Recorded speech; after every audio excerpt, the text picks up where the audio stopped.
역대하 35장. 요시야 왕이 예루살렘에서 여호와께 유월절을 지켰습니다. 첫째 달 14일에 사람들이 유월절 양을 잡았습니다. 요시야는 제사장들을 뽑아 각자 할 일을 맡겼습니다. 그리고 여호와의 성전에서 일하는 그들을 격려해 주었습니다. 레위 사람들은 이스라엘 백성을 가르치며 여호와를 섬기기 위해 자기 몸을 거룩히 구별했습니다. 요시야가 그들에게 말했습니다. 다윗의 아들 솔로몬이 이스라엘의 왕으로 있으면서 지은 성전에 거룩한 궤를 놓아두시오. 이제부터는 그것을 어깨에 메고 이리저리 옮기지 마시오. 이제는 그대들의 하나님 여호와와 그 백성 이스라엘을 섬기시오. 집안별로 여호와를 섬길 준비를 하고 다윗 왕과 그의 아들 솔로몬이 그대들에게 시킨 일을 하시오. 레위 사람들의 무리와 더불어 거룩한 곳에 서시오. 집안별로 준비하여 그들을 도우시오. 유월절 양을 잡으시오. 그대들을 여호와께 거룩히 구별하시오. 그리고 그대들의 형제인 이스라엘 백성을 위해 어린 양들을 준비하시오. 여호와께서 모세를 시켜 우리에게 내리신 명령을 그대로 따르시오. 요시야는 이스라엘 백성에게 자기가 가지고 있던 짐승들 가운데서 양과 염소 3만 마리를 주어 유월절 제물로 쓰게 했습니다. 요시야는 또 소 3천 마리도 주었습니다. 요시야의 신하들도 백성과 제사장과 레위 사람들에게 자기가 가지고 있는 것들을 기꺼이 내놓았습니다. 그들은 제사장들에게 어린 양과 염소 2,600마리와 소 300마리를 유월절 제물로 주었습니다. 고나냐와 그의 동생들인 스마야와 느다넬과 하사베와 여이엘과 요사밧도 레위 사람들에게 양 5,000마리와 소 500마리를 주어 유월절 제물로 삼게 했습니다. 그들은 레위 사람의 지도자들이었습니다. 유월절을 지킬 준비가 다 되자 제사장과 레위 사람들은 왕이 명령한 대로 각자 맡은 곳으로 갔습니다. 유월절 양을 잡은 뒤에 레위 사람들은 짐승의 가죽을 벗기고 그 피는 제사장들에게 주었습니다. 제사장들은 그 피를 제단 위에 뿌렸습니다. 그런 뒤에 그들은 번제물로 바칠 짐승들을 집안별로 주어 모세의 율법이 가르친 대로 여호와께 바칠 수 있게 했습니다. 소를 가지고도 그와 같이 하였습니다. 레위 사람들은 명령을 받은 대로 유월절 제물을 불에 구웠습니다. 그리고 거룩한 제물을 솥과 가마와 냄비에 삶아서 그 고기를 재빨리 백성에게 나누어 주었습니다. 모든 일을 마친 뒤에 레위 사람들은 자기들과 아론의 자손인 제사장들을 위해 고기를 준비했습니다. 제사장들은 번제를 드리고 제물의 기름을 태우면서 밤까지 일했습니다. 레위 사람 가운데 노래하는 사람은 아삽 집안 사람이었습니다. 그들은 다윗 왕과 아삽과 헤만과 선견자 여두둔이 정해준 곳에 섰습니다. 각 문을 지키는 문지기들은 자기 자리를 떠날 필요가 없었습니다. 그것은 다른 레위 사람들이 유월절을 지킬 준비를 다 해놓고 있었기 때문입니다. 그리하여 그날 여호와께 예배드릴 준비가 다 되었습니다. 모든 일이 요시야 왕이 명령한 대로 되었습니다. 사람들이 유월절을 지키고 여호와의 제단에 태워드리는 제물인 번제물을 드렸습니다. 그곳에 있던 이스라엘 백성은 유월절을 지키고 연이어 무교절을 7일 동안 지켰습니다. 예언자 사무엘이 살아있던 때로부터 그때까지 그렇게 유월절을 지킨 적은 한 번도 없었습니다. 이스라엘의 그 어떤 왕도 요시야가 제사장과 레위 사람과 온 유다와 이스라엘 무리와 예루살렘에 사는 사람들과 함께 지킨 유월절처럼 유월절 행사를 한 적은 한 번도 없었습니다. 이 유월절을 지킨 때는 요시야가 왕으로 있은 지 18년째 되는 해입니다. 요시야가 성전을 위해 이 모든 일을 한 후에 이집트의 느고 왕이 갈그미스를 치려고 군대를 이끌고 왔습니다. 갈그미스는 유프라데스 강가에 있는 마을입니다. 요시야는 느고와 맞서 싸우려고 나갔습니다. 그러자 느고가 요시야에게 사람들을 보내어 말했습니다. 요시야 왕이여, 그대와 나는 싸울 이유가 없소. 나는 내 원수와 싸우러 온 것이지 그대와 싸우러 온 것이 아니오. 하나님은 나더러 서두르라 하셨소. 하나님은 내 편이시오. 그러니 하나님과 싸우려 들지 마시오. 그랬다가는 하나님께서 그들을 멸망시키실 것이요. 그러나 요시야는 되돌아가지 않았습니다. 요시야는 아무도 알아보지 못하게 변장을 했습니다. 요시야는 느고가 하나님의 명령을 받아 한 말을 듣지 않았습니다. 요시야는 무기또 골짜기로 싸우러 나갔습니다. 싸움을 하다가 요시야 왕은 화살에 맞았습니다. 요시야가 자기 신하들에게 말했습니다. 나를 다른 곳으로 데려가다오. 내가 심하게 부상당했다. 그래서 신하들이 요시야를 들어 전차에서 내린 다음 요시야가 전쟁터에 가져온 다른 전차에 옮겨 태워서 예루살렘으로 데려갔습니다. 요시야는 예루살렘에서 죽었습니다. 요시야는 그의 조상들이 묻힌 무덤에 묻혔습니다. 온 유다와 예루살렘 백성이 요시야의 죽음을 슬퍼했습니다. 예레미야가 요시야에 관해 슬픈 노래들을 지었습니다.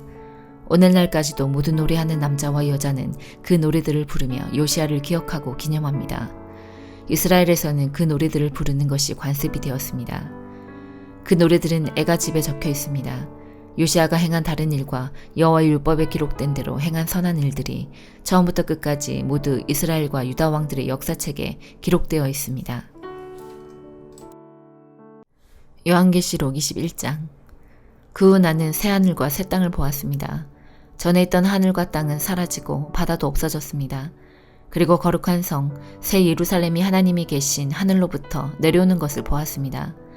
나는 마치 신랑을 위해 단장한 신부의 모습을 보는 듯 했습니다. 보좌로부터 큰 음성이 들렸습니다. 이제 하나님의 집이 사람들 가운데 있게 될 것이다. 하나님께서 사람들과 함께 계시고 그들은 하나님의 백성이 될 것이다.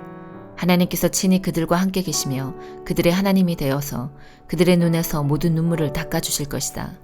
이제는 죽음도 슬픔도 울음도 아픔도 없으며 모든 옛것들이 다 사라질 것이다. 그때 보좌에 계신 분이 말씀하셨습니다. 보아라, 내가 모든 것을 새롭게 하겠다. 내가 너에게 하는 말은 진실되고 참되니 이것을 기록하여라. 또 그분은 이어서 말씀하셨습니다. 이제 다 이루었다. 나는 알파와 오메가이며 처음과 마지막이다. 내가 목마른 자들에게 생명수 샘물을 거저주겠다. 승리한 자들은 누구나 다 이것을 받을 것이며 나는 그의 하나님이 되고 그는 나의 아들이 될 것이다. 그러나 비겁하고 믿지 않는 자, 악을 행하는 자, 살인하고 음란한 자, 마술을 행하고 우상 숭배하는 자, 거짓말하는 자들에게는 유황이 타는 불못이 예비되어 있을 것이다. 이것이 두 번째 죽음이다. 마지막 7 재앙이 담긴 7 대접을 들고 있던 7 천사 중 하나가 내게 다가와 말했습니다. 나를 따라오너라. 내가 어린 양의 아내가 될 신부를 보여주겠다. 천사는 성령의 도우심으로 나를 매우 크고 높은 산으로 데리고 올라갔습니다. 그는 내게 거룩한 성 예루살렘이 하나님이 계신 하늘로부터 내려오는 것을 보여주었습니다. 그 성은 하나님의 영광의 광채에 둘러싸여 귀한 보석과 소정과도 같이 맑은 벽옥처럼 밝게 빛나고 있었습니다. 그 성에는 12 대문이 있는 높고 큰 벽이 둘러서 있었습니다. 강문에는 12 천사가 지키고 있었고 이스라엘 12지파 이름이 하나씩 기록되어 있었습니다. 그 문들은 동서남북으로 각각 3개씩 있었습니다.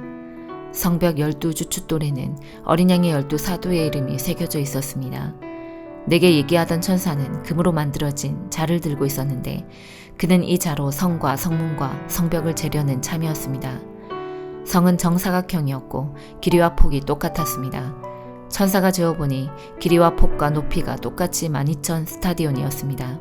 그리고 성벽 높이는 144 규빗이었습니다. 천사는 사람들이 쓰는 자로 이 모든 것을 재었습니다. 성벽은 벽옥으로 만들어졌고 성 전체가 유리처럼 맑은 순금으로 이어져 있었습니다. 성벽의 주춧돌에는 각종 보석이 박혀 있었는데 첫째 주춧돌은 벽옥, 둘째는 사파이어, 셋째는 옥수, 넷째는 에메랄드, 다섯째는 홍만호, 여섯째는 홍보석, 일곱째는 황옥, 여덟째는 노곡, 아홉째는 담황옥, 열째는 노곡수, 11째는 청옥, 12째는 자수정으로 꾸며져 있었습니다. 12 대문은 각각 한 개의 커다란 진주로 만들어졌고 성의 거리는 유리처럼 맑은 순금으로 되어 있었습니다. 나는 성 안에서 성전을 볼 수 없었습니다. 그 이유는 전능하신 주 하나님과 어린 양이 바로 성전이시기 때문입니다. 그 성에는 해와 달도 필요가 없었습니다. 그것은 하나님의 영광의 광채가 빛이 되고 어린 양이 그 성의 등불이 되시기 때문입니다. 세상 모든 민족이 그 빛 아래 걸어 다니며 온 땅의 왕들도 영광스러운 모습 그대로 성으로 들어올 것입니다. 밤이 없기 때문에 성문은 결코 닫히는 법이 없습니다. 모든 나라의 영광과 존귀가 다 이 성으로 들어올 것입니다. 그러나 깨끗하지 못하고 부끄러운 것이나 거짓말한 자들은 이 성에 들어올 수 없습니다.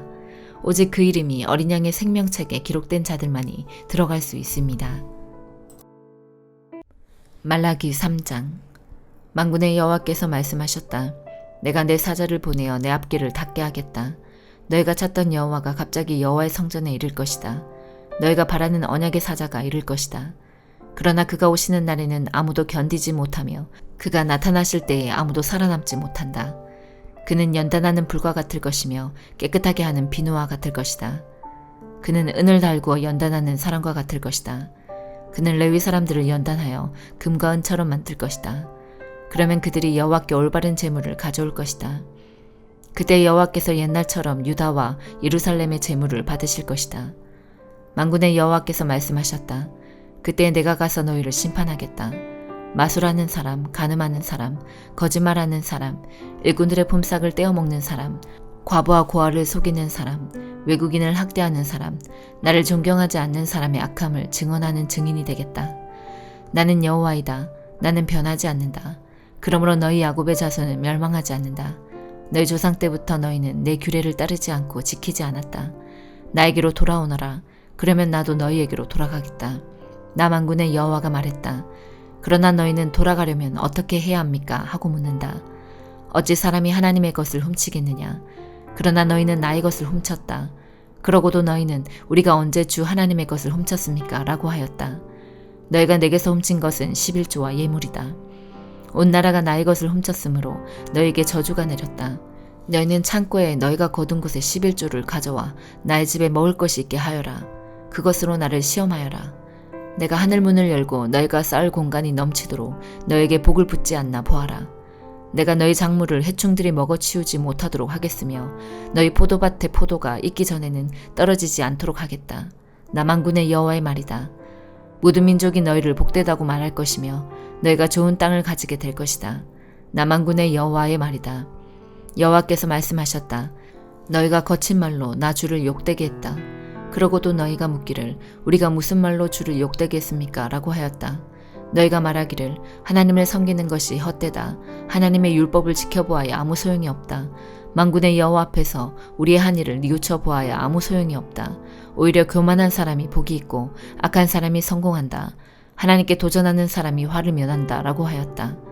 그때 주를 두려워하는 사람들이 서로 하는 말을 들었다. 여호와께서 그들의 말을 분명히 들으시고 주를 두려워하는 자와 섬기는 사람들의 이름을 책에 적게 하셨다. 여호와께서 그들의 이름을 기억하실 것이다. 만군의 여호와께서 말씀하셨다. 그들은 내 것이다. 그날이 오면 그들은 내 소유가 될 것이다. 아버지가 자기를 섬기는 아들을 아끼듯이 내가 내 백성을 아끼겠다. 그때 너희가 선한 사람과 악한 사람의 차이를 보게 될 것이며 나 주를 섬기는 사람과 섬기지 않는 사람의 차이를 보게 될 것이다. 요한복음 20장. 안식일 다음 날 이른 아침에 막달라 마리아가 무덤으로 갔습니다. 날은 아직 어두웠습니다. 마리아는 무덤 입구를 막았던 커다란 돌이 무덤에서 옮겨진 것을 보았습니다. 그래서 마리아는 시몬 베드로와 예수님께서 사랑하시던 다른 제자에게 달려가서 말했습니다. 사람들이 주님을 무덤에서 빼갔나 봐요. 그런데 그들이 주님을 가져다 어디에 뒀는지 모르겠어요. 그 말을 들은 베드로와 다른 제자는 무덤 쪽으로 향했습니다. 두 사람 모두 달려갔습니다. 다른 제자가 베드로보다 더 빨리 달려 무덤에 먼저 도착했습니다. 그 제자는 몸을 굽혀 고운 배가 거기에 놓여 있는 것을 보았지만 무덤 안으로는 들어가지 않았습니다. 뒤따라온 시몬 베드로는 무덤에 도착하자 바로 무덤 안으로 들어갔습니다. 베드로는 고운 배가 거기에 놓여 있는 것을 보았습니다. 그는 예수님의 머리를 감았던 천도 보았습니다. 그 천은 고운 배와 겹쳐 있지 않고 조금 떨어진 곳에 잘게 켜져 있었습니다. 그제서야 무덤에 먼저 왔던 다른 제자도 무덤 안으로 들어와 보고 믿었습니다. 이때까지만 해도 제자들은 예수님께서 죽음에서 살아나야 한다는 성경 말씀을 깨닫지 못했습니다. 그리고서 두 제자는 자기 집으로 돌아갔습니다. 그러나 마리아는 무덤 밖에 서서 울고 있었습니다. 마리아는 울면서 몸을 굽혀 무덤 안을 들여다보았습니다. 마리아는 흰옷 입은 두 천사를 보았습니다. 두 천사는 예수님의 시신이 있던 곳에 앉아 있었습니다. 한 천사는 머리 쪽에, 다른 천사는 발 쪽에 있었습니다. 천사가 마리아에게 물었습니다. 여자여, 왜 울고 있소? 마리아가 대답했습니다. 사람들이 우리 주님을 어디론가 가져갔는데 주님을 어디에 두었는지를 알지 못하겠습니다. 마리아가 이 말을 하고 뒤를 돌아보자 거기 예수님께서 서 계셨습니다. 그러나 마리아는 그분이 예수님이신 줄 알지 못했습니다. 예수님께서 마리아에게 물으셨습니다. 여자여, 왜 울고 있느냐? 누구를 찾고 있느냐? 마리아는 그분이 동산 관리인인 줄로 생각하고 당신이 그분을 다른 곳으로 옮겨 놓았다면 어디로 옮겨 놓았는지 말씀해 주세요. 그러면 제가 모셔갈게요. 라고 말했습니다. 예수님께서 마리아에게 마리아야 라고 말씀하셨습니다. 마리아는 예수님께 몸을 돌려 아람어로 라보니 라고 외쳤습니다. 이 말은 선생님이란 뜻입니다. 예수님께서 마리아에게 말씀하셨습니다. 나를 계속 붙잡고 있지 마라. 내가 아직 아버지께로 올라가지 않았다. 다만 너는 나의 형제들에게 가서 이렇게 말하여라. 나는 내 아버지 곧 너희 아버지 내 하나님 곧 너희 하나님께로 돌아갈 것이다. 막달라 마리아가 제자들에게 가서 내가 주님을 보았어요 라고 말했습니다. 그리고 예수님께서 자기에게 하신 말씀을 전하였습니다. 같은 날 저녁에 제자들이 함께 모여 있었습니다. 제자들은 유대인들이 두려워 문을 꼭 잠갔습니다. 그곳에 예수님께서 오셔서 그들 가운데 서서 말씀하셨습니다. 너희에게 평강이 있을지어다. 이 말씀을 하시고는 제자들에게 손과 옆구리를 보이셨습니다. 제자들은 주님을 보자 무척 기뻐했습니다. 다시 예수님께서는 너희에게 평강이 있을지어다. 아버지께서 나를 보내신 것 같이 나도 너희를 보낸다 라고 말씀하셨습니다. 이 말씀을 하시고 그들을 향해 숨을 내쉬며 말씀하셨습니다. 성령을 받아라. 너희가 누구의 죄든지 용서하면 그 죄는 사함을 받을 것이다. 너희가 누구의 죄든지 용서하지 않으면 그 죄는 사함을 받지 못할 것이다. 12 제자 중에서 디두모라는 별명을 가진 도마는 예수님께서 오셨을 때 다른 제자들이 있던 그 자리에 없었습니다. 그래서 다른 제자들이 도마에게 우리가 주님을 보았다라고 말했습니다. 그러자 도마는 내가 직접 예수님의 손에 있는 못자국을 보고 내 손가락을 그분의 못 박힌 곳에 찔러보고 내 손을 그의 옆구리에 넣어보기 전에는 못 믿겠다고 말했습니다. 일주일 뒤에 예수님의 제자들이 다시 그 집에 있었습니다. 이번에는 도마도 그들과 함께 있었습니다. 이때도 문은 잠겨 있었습니다. 예수님께서는 안으로 들어오셔서 그들 가운데 서서 말씀하셨습니다. 너희에게 평강이 있을지어다. 그리고는 도마에게 말씀하셨습니다. 네 손가락을 여기에 찔러보아라. 내 손을 보아라. 네 손을 내밀어 내 옆구리에 넣어보아라. 그리고 믿지 않는 자가 되지 말고 믿는 자가 되어라. 도마는 예수님께 나의 주님, 나의 하나님이라고 외쳤습니다. 예수님께서 도마에게 말씀하셨습니다. 너는 나를 보았기 때문에 믿느냐? 나를 보지 않고 믿는 사람들은 복이 있다. 예수님께서는 제자들이 있는 곳에서 이 책에 기록되지 않은 다른 표적도 많이 행하셨습니다. 그런데도 이 책에 있는 표적들을 기록한 것은 여러분들로 하여금 예수님께서 하나님의 아들 그리스도이심을 믿게 하고 그분의 이름을 믿음으로써 생명을 얻게 하기 위해서입니다. 아멘.